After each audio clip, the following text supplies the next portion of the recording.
Bienvenue la famille madridista, on se retrouve pour une nouvelle vidéo sur l'actualité Real Madrid. Joselu dépasse le Real Madrid à Vallecas. Voici le classement de la Liga après Rayo Vallecano, Real Madrid.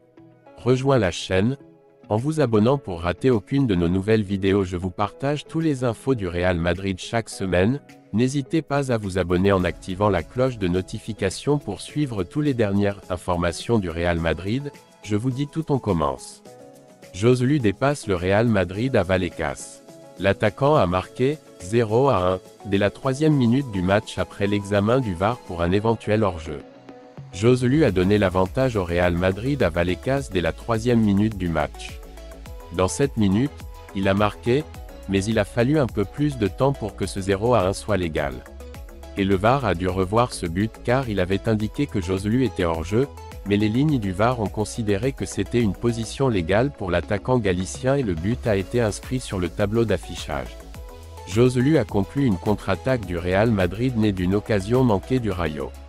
Après une erreur entre Lunin et Camavinga, l'équipe de Vallecano a eu l'occasion de prendre l'avantage, mais le jeu s'est terminé avec Valverde courant sur la droite et plaçant le ballon dans la zone où Joselu a marqué 0-1. Un but qui a été annulé par l'arbitre pour hors-jeu, mais l'intervention du VAR a validé ce 0-1 car Aridane semble avoir cassé le hors-jeu. But refusé à Joselu à la 19e minute. L'attaquant a dirigé un centre de Lucas mais le ballon avait déjà franchi la ligne de fond.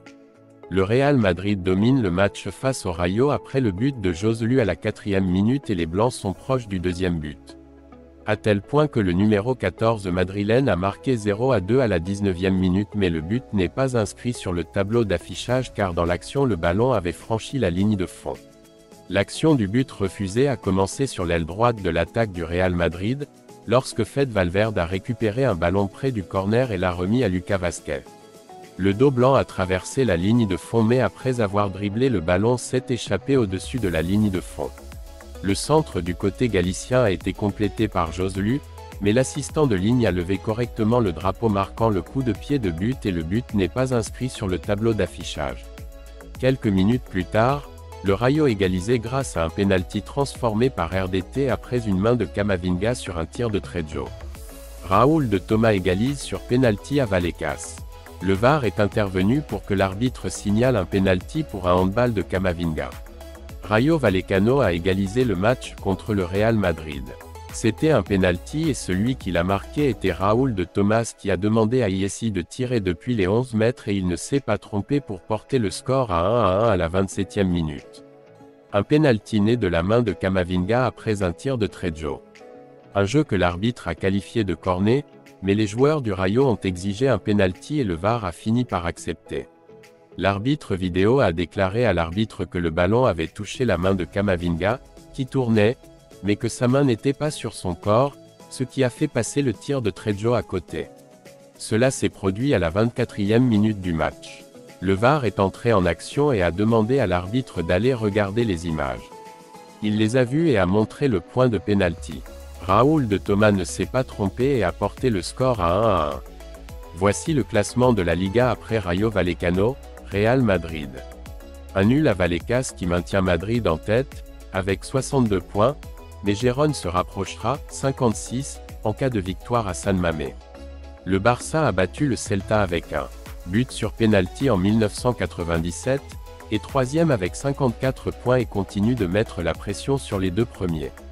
Le Real Madrid a fait match nul face au Rayo Vallecano, 1-1, lors du derby disputé lors de la 25e journée de Liga 2023 à 2024. Mauvais résultat pour les Blancs qui restent leaders avec 62 points, mais Gérone, deuxième avec 56, ne sera qu'à 3 points du leader en cas de victoire ce lundi. Même si les hommes de Missel connaissent des débuts compliqués, puisqu'ils se rendent à l'Athletic Bilbao. Les Girondins veulent retrouver le chemin de la victoire après 2 journées consécutives sans y parvenir, tandis que les Lions, 5e avec 46 points, veulent continuer la lutte pour les places de champion. Dans le duel de Vallecas, les buts sont arrivés en première mi-temps. Joselu a avancé l'équipe d'Ancelotti à la 6e minute, après avoir réalisé une contre-attaque, mais Raúl de Tomás a transformé un pénalty dans la finale 1-1, à la 24e minute. Même s'il restait beaucoup de matchs à jouer, Madrid n'avait aucune chance de gagner et a encore buté contre le Rayo, avec qui il avait également égalisé au Santiago Bernabéu au premier tour. Samedi après-midi, le FC Barcelone a souffert mais a pris 3 points vitaux après avoir battu le Celta de Vigo au Balaídos, 1-2. Les culés restent 3e, avec 54 points, plus proches de Madrid et de Gérone, et conservent leur avantage sur la 4e place.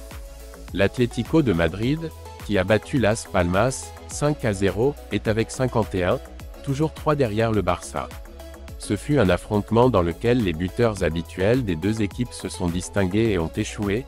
Lewandowski a marqué les 2 buts Blaugrana, un à la fin de chaque mi-temps, et le dernier sur penalty, tandis que Iago Aspas a marqué le but provisoire, 1-1 en début de seconde période. Équipe partie jouée points. Real Madrid 25 journées 62 points, Gérone 24 journées 56 points, FC Barcelone 25 journées 54 points, Atlético Madrid 25 journées 51 points, Athletic 24 journées 46 points, Betis 24 journées 38 points.